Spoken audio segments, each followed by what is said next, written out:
In a secluded valley, nestled amidst the rolling hills and whispering pines, stood the venerable monastery of Baihua. Within its tranquil walls, time seemed to slow, and the outside world faded into a distant memory.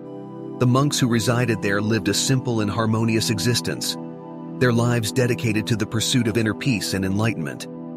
Among them was Master Kuan, a venerable monk known far and wide for his unwavering serenity and profound wisdom. From the first light of dawn till the lingering shadows of dusk, the monks immersed themselves in a rhythmic routine of meditation, prayer, and tending to the monastery's breathtaking gardens. The soft, melodious chants echoed through the temple walls, carrying with them a sense of calm that permeated the air. They led a life of humble contemplation, free from the clamor of material desires, seeking contentment and spiritual growth within their own hearts. As the seasons passed, the monastery became renowned as a place of refuge and wisdom. Pilgrims and travelers journeyed from distant lands to seek solace in its hallowed halls. Master Kuan, with his compassionate spirit and deep understanding of human nature, welcomed each visitor with a warm smile and open arms. One fine morning, as the sun painted the sky with hues of gold and crimson, a mischievous young boy named Taro arrived at the monastery's massive wooden gates.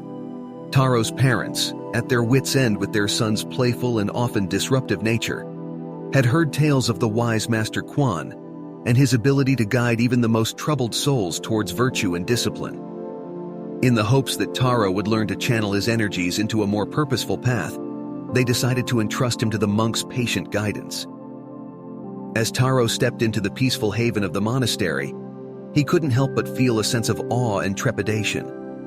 The silence was overwhelming, and the thought of sitting still for meditation seemed an impossible feat for the restless young boy.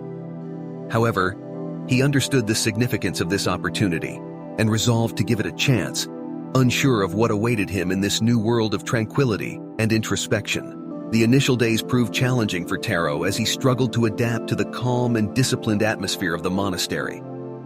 His playful and impulsive nature often disrupted the serenity that the other monks held dear. He found it difficult to sit through the extended periods of meditation without fidgeting or whispering to the other young monks, seeking amusement in their shared discomfort. Master Kuan, with his keen insight into the human spirit, noticed Taro's unease and understood the source of his restlessness. Instead of scolding the young boy or pushing him away, he approached him with a warm smile and gentle words, offering encouragement and understanding. He shared tales of his own youth, acknowledging the difficulty of the transition Taro faced, and reassured him that with patience and time, inner peace would gradually unfold. As the days turned into weeks, Taro's playful tendencies evolved into outright pranks. He hid the sandals of the other monks during meditation sessions, causing frustration and mild chaos among them. He added extra spices to their simple meals, turning their humble fare into spicy surprises.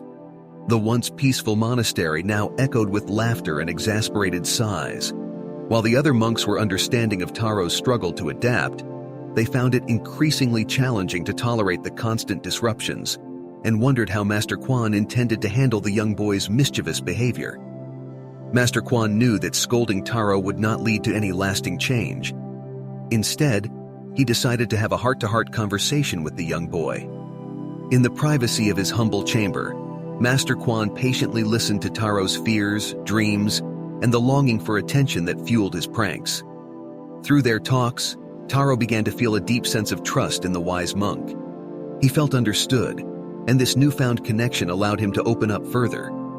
As Master Kuan gently counseled him, he started to realize the impact of his actions on others and the importance of empathy and compassion in fostering a sense of belonging. Master Kuan, with infinite patience, began teaching Taro about compassion and the interconnectedness of all beings. He shared stories of great sages and their acts of kindness, emphasizing that true happiness lies in helping others rather than seeking attention through mischief. Taro's heart softened as he absorbed these teachings. He observed how the other monks selflessly contributed to the well-being of the monastery and its inhabitants, and he felt inspired to do the same. Slowly, his pranks diminished, and he started offering assistance in the kitchen, tending to the monastery's gardens, and helping with various chores. As Taro immersed himself in the duties of the monastery, he discovered a newfound sense of purpose. He found joy in service and realized that through selflessness, one could find lasting contentment. The other monks noticed his transformation and welcomed him into their fold with open arms, recognizing the potential that Master Kuan had seen in the mischievous boy. As days turned into weeks, Taro began to feel a sense of belonging that he had never experienced before. The once mischievous boy had now become an integral part of the monastery, and he relished in the camaraderie and serenity that surrounded him. Over time, a unique bond formed between Taro and Master Kuan. They spent hours sitting under the ancient cherry blossom tree, discussing life's mysteries and the profound teachings of the ancient sages. Master Kuan's wisdom flowed like a gentle stream, nurturing Taro's mind and heart. Taro cherished these moments and felt a deep sense of respect and admiration for the wise monk. He knew he had found a true mentor, someone who saw beyond his mischief and believed in his potential to transform into a person of virtue and wisdom. One fateful day, a fierce storm descended upon the valley, pounding the monastery with torrential rain and fierce winds. The villagers in the nearby hamlet sought refuge in the sturdy walls of the monastery, as their humble homes were threatened by flooding. Master Kuan and the other monks sprang into action, providing shelter, food, and comfort to the distressed villagers. Taro, too, played his part, tirelessly assisting the monks in their relief efforts. His earlier pranks and mischief seemed like distant memories as he wholeheartedly embraced the opportunity to serve others. As they worked side by side, Taro's playful spirit merged with a newfound sense of responsibility and compassion. He witnessed firsthand the power of selflessness in bringing peace and solace to others. He experienced the joy of lending a helping hand and the fulfillment that came from contributing to the well-being of those around him. In the aftermath of the storm, as the sun emerged from behind the clouds, Taro stood among the grateful villagers, soaked but content. He had discovered a purpose beyond mischief, a purpose rooted in empathy and kindness. The once mischievous boy had grown into a responsible, compassionate young man. Guided by the wisdom and compassion of Master Kuan, he had found his path to inner peace and fulfillment. The monastery, once disrupted by pranks, now stood as a testament to the transformative power of understanding and love.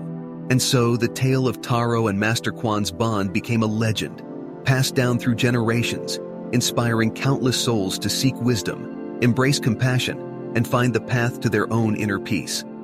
The monastery of Baihua continued to thrive, its walls echoing with the laughter of kindred spirits and the whispered teachings of a wise monk and his mischievous disciple. With each passing year, the story grew, intertwining with the rich tapestry of the monastery's history. Taro, now a respected member of the monastery, continued to learn from Master Kuan's profound wisdom. He devoted himself to the pursuit of knowledge, exploring the vast library and studying the sacred scriptures. The young boy who had once struggled to sit still for meditation had transformed into a beacon of inspiration for the other novices who arrived seeking enlightenment. Master Kuan, in turn, found profound joy in witnessing Taro's growth and the impact he had on others. As the years flowed by like a gentle stream, their bond only deepened, and they became inseparable companions on the journey of wisdom and compassion. The monastery of Baihua became renowned far and wide as a bastion of serenity and wisdom. Pilgrims from distant lands came to seek solace and guidance from the venerable Master Kuan and his devoted disciple Taro. The once mischievous boy had become a respected figure in his own right, admired for his unwavering dedication to virtue and selflessness. The legend of Taro and Master Kuan's bond continued to inspire new generations of monks who joined the ranks of the monastery. Their story became a cornerstone of the teachings, reminding everyone that transformation and enlightenment were not only reserved for the naturally serene, but accessible to all who sought to cultivate compassion, patience, and inner peace. As the seasons turned, the monastery of Baihua stood as a symbol of hope and understanding, radiating its wisdom like a beacon of light in the darkness of the world. The laughter of kindred spirits echoed through its halls, and the cherry blossoms continued to bloom, their delicate petals symbolizing the impermanence of life and the beauty found within each passing moment. And so, the tale of Taro and Master Kuan's bond lived on, eternally intertwined with the essence of the monastery itself. It was a testament to the enduring power of love, understanding, and the transformative nature of true wisdom. For more stories, please be sure to subscribe